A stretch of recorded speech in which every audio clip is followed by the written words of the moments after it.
Well, they've been interfering for the last 4 years in all the cases against Trump as well. But Right.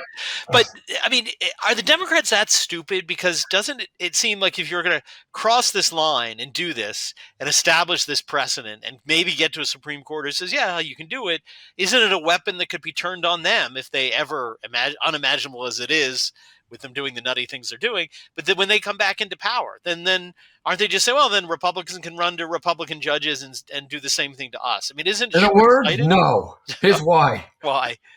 Because Republican judges have a principle that they wouldn't do things like issue a mandatory injunction on the basis of a TRO, Right. a temporary restraining order mandatory injunction. It's unheard of. Yeah. I temporarily restrain you by forcing you to do something. Yeah. Huh?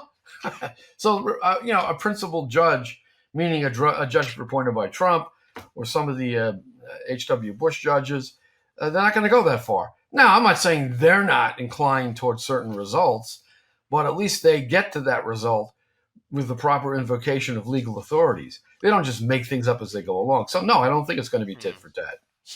It should be. I mean, to make us feel better. It would make us feel better if they were tit for tat. But as a matter of principle, no, you don't see that. And that's why you're not going to see the same level of the so-called weaponization of the Justice Department as you saw under the Biden administration. Trump's not going to go after Biden. He's not going to go after any of Biden's associates. Republicans don't do that kind of thing. Well, what about the other idea that's been tossed out? Some Republicans have said they should start, or even Trump himself has weighed in, start impeaching these judges. Do you think that's a dangerous road to go down? I don't think impeachment is the way to go. Yeah. We're not talking about impeachable offenses. We're talking about abuses of discretion. Mm-hmm. So for that, you have the appellate review process.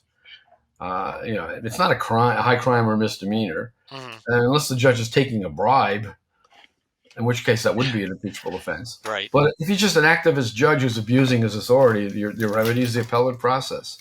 Now, if Congress wants to gin up articles of impeachment and they characterize some decision as an impeachable offense, i.e. a high crime or misdemeanor, and it succeeds, I'm not going to be crying any tears over it. Right. Well, tactically, though, do you think it's a way to threaten the Supreme Court to get some gumption and do what they should do? Because Roberts has come out, he does not want judges being impeached. He spooked him.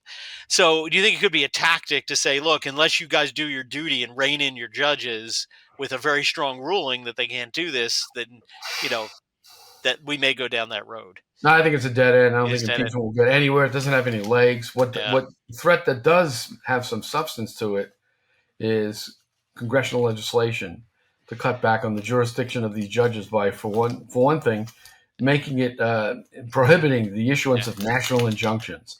An injunction should be limited to the people before the court. Yeah. If you get fired from your federal job and you think you have a grievance, and some activist judge agrees with you, even though your real remedy is the Merit Systems Appeal Board or a suit for back pay, but you want reinstatement, and an activist judge agrees that you should be reinstated, well, that's a wrong result, but it should be limited to that employee. To you, right. Yeah, exactly. But the idea that you can tell somebody to rehire 16,000 people, when you sum all this up, what are they saying?